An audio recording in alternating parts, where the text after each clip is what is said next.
introduce Miss Aroh. Kids call her Tina Aroh. She's from a program called It's So Fun. It's an after-school program that does sewing, but also other types of art. But today she's going to do a book-making activity because it goes with the theme of literacy and reading. We're going to be making the accordion book. So I'm just going to give you a little bit of information about how the accordion book was created or how it was developed. It started with the Asians. They're the ones who developed the accordion book. Well, they used to use scrolls. As the scrolls became longer and longer and bigger, it became difficult to store. So to actually make this book, what we're going to do, use construction paper. But we're going to be making this type. And you also will need ribbons, like a bigger version of it. Right? And you can use it front to back or however you want to. Once you've got our pages glued end to end, we're going to take the first sheet and just fold it in half. But you want to make sure not to get glue outside of this because your pages will glue together. You don't want that to happen. How many of you have made fans before? You know the fans that you fan yourself? Have you ever made that before? So you're just going to fold back and forth, making sure that you're folding. Oh, we're going to go around and help you. We're going to show you how to do it, okay? And you're going to cover the cardboard each with glue. Okay, so now once we put the cardboard in the center of our paper, we're going to then proceed to fold. What you're going to do is cut out this section right here, the corner, so I'm going to show you. Go on the fold, right here, go on this fold.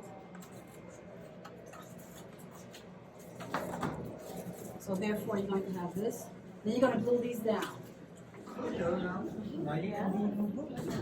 And then you're going to place one end of the cardboard with the side that's fairly covered on. So you have your first cover. Then you're going to put the accordion book. Come fast and sit. Woo, Gina! You can either put it just hole punch through the back, or whichever way you want to. You know, what you want to call front or back.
Bye.